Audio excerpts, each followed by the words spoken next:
Good evening. I'll try to be quick. I've tried to pare this down a little bit. I've been teaching for 25 years, and I'm a curriculum leader for English at Gates Chili for English, for 612 English. While most teachers agree that there are things in the Common Core standards that are worthwhile, there are many problems with it, as we've all heard tonight. The three major areas of concern for me are the assessments, number one, the materials that were not forthcoming and were poor at best, and the standards themselves, which need a lot of work. All right, starting with the assessments, 3 90-minute days in a row for third graders through eighth graders is punishment, not education. There's too much testing. Children are crying, vomiting, wetting their pants. That's ridiculous. Many instructional days are lost due to administering and scoring the tests.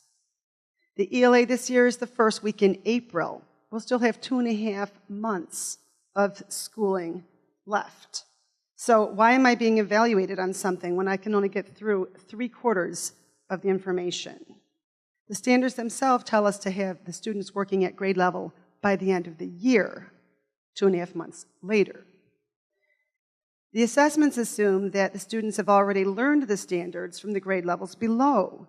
Yet, if this is our first or second year with the Common Core, how are we testing them now when they have only been doing it for 2 years? Why are we? That's ridiculous. Many of us never even get to see the exams. If we're lucky enough to see them on the day that they're administered, that's it. You can never, ever see them again. It's forbidden to even discuss the exams. Teachers debate the answers to some of the questions. I had a science teacher one time tell me, oh yeah, look, I saw that question. Wow, the answer was blah, blah, blah. No, it wasn't.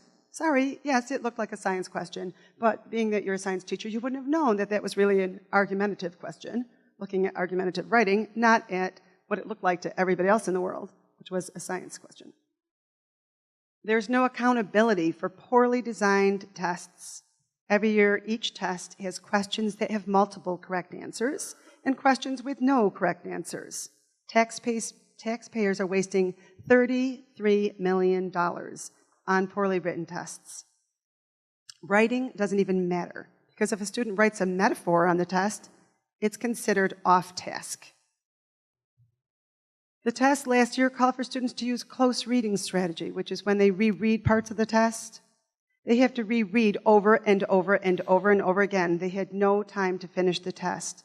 Also, as has been said before, the field test questions were embedded all over, not at the end where they should have been, and students had no idea which questions were the real questions, so they wasted their time on these ridiculous questions that have never been vetted.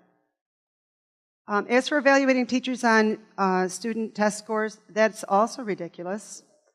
This system is so bad that very poor teachers are getting great grades, and the hardest working, best teachers are getting mediocre grades. They're frustrated.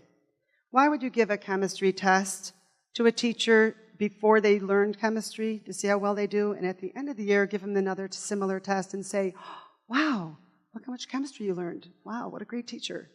That's ridiculous. That's what's happening. How about my sister who teaches music?